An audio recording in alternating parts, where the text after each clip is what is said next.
In the time before there were maps for every road, there was a desert wind that carried stories as easily as it carried sand.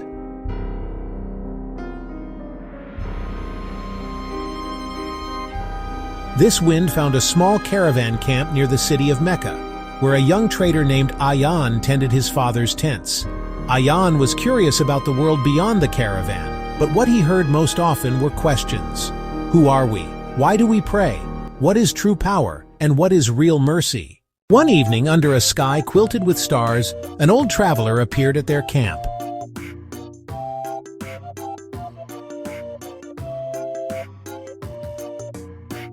He wore a humble cloak, and there was something steady in his gaze, like a compass that had learned to listen to the world. He spoke softly, not to win debate but to invite reflection. The traveler spoke of a prophet named Ibrahim, who taught that every child of Adam carries the same dignity. A single honest act weighs more than 1,000 empty words. He spoke of Musa, who challenged tyranny with courage and humility, asking for justice while fearing God's judgment more than a king's sword. He spoke of Isa, who healed the broken and reminded people to care for the poor and to see mercy in every creature. And he spoke of a final messenger, Muhammad, who carried forward a message not as conquest but as invitation, to worship the one Creator, to care for the vulnerable, and to build communities where mercy could take root. Aiyan listened, and something awakened in him that felt older than his own questions.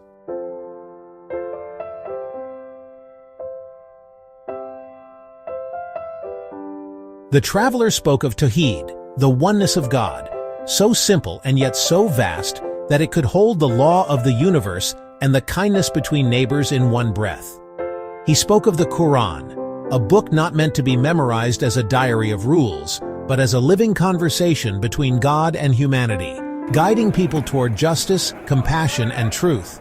As spring turned into summer, Aiyan saw how these ideas began to stitch communities together. First, it was the silent confession of belief that there is no deity but God, a declaration that every person carries a sacred spark. The first pillar was Shahada, the testimony that anchors a person in truth. There is no God but God, and Muhammad is the messenger of God. The second pillar was Salat, prayer. Aiyan watched neighbors rise before dawn to wash, face the direction of the Kaaba. The prayer was not a show of strength, but a practice of surrender, an invitation to pause the clamor of greed, envy, and fear. In the stillness, he found a sense of belonging to something larger than his own life. Ramadan soon came, a month that felt like a long, patient night awakening under the sun.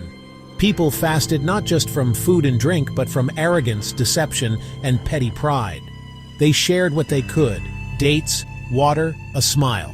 Aiyan learned that fasting was not a deprivation, but a discipline, a way to discover the measure of his own heart. After Ramadan came Eid, the festival that tasted of gratitude.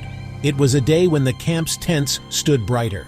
Children ran with ribbons of light in their hands, yet the real light was in the quiet promise that a community could be a family of strangers. In those days, the Prophet's example also shed light on the social fabric of the city. The caravan had to learn to trade honestly, to treat workers fairly.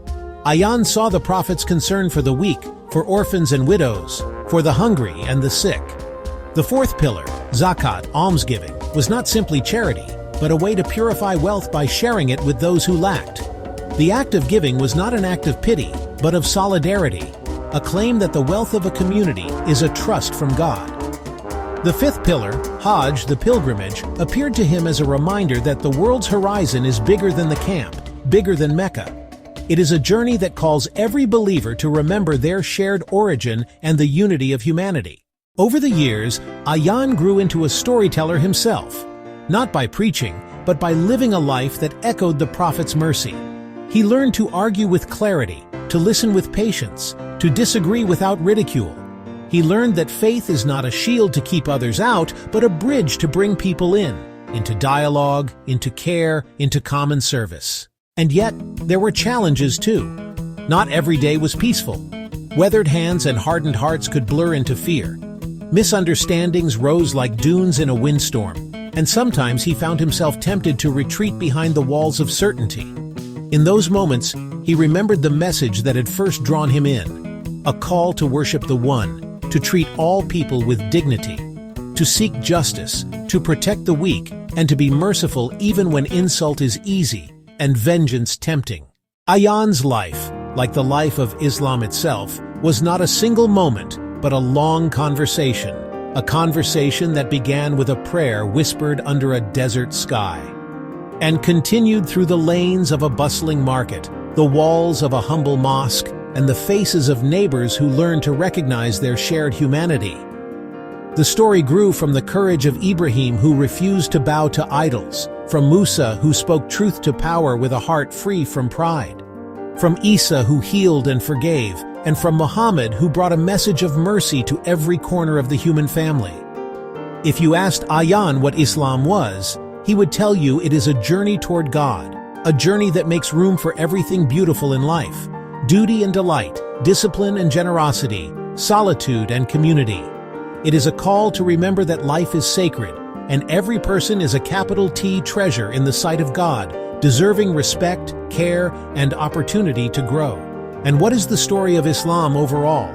It is a story of breath turning into belief, belief into action, and action into a world where mercy and justice are not exceptions. It is a story that began with a single voice in the desert and spread into a chorus of countless voices, each one a thread in a tapestry that honors the divine and honors humanity. If you listen closely in any city where Muslims gather, you can hear the same music: the call to prayer at dawn, the soft murmur of a family sharing a meal at iftar, a grandmother insisting that a child's questions deserve patience, a neighbor opening a door with a smile. It is a story of light that travels across centuries, drawing hearts toward truth and inviting all to walk together in mercy. And so the story of Islam, in its simplest telling, is a story of turning toward the One, while turning toward one another with kindness, justice, and peace. It is a story that invites every listener to become a part of it, not as a distant legend, but as a living, breathing practice in daily life. Aiyan's campfire tale was never meant to be a sermon, it was meant to be a doorway.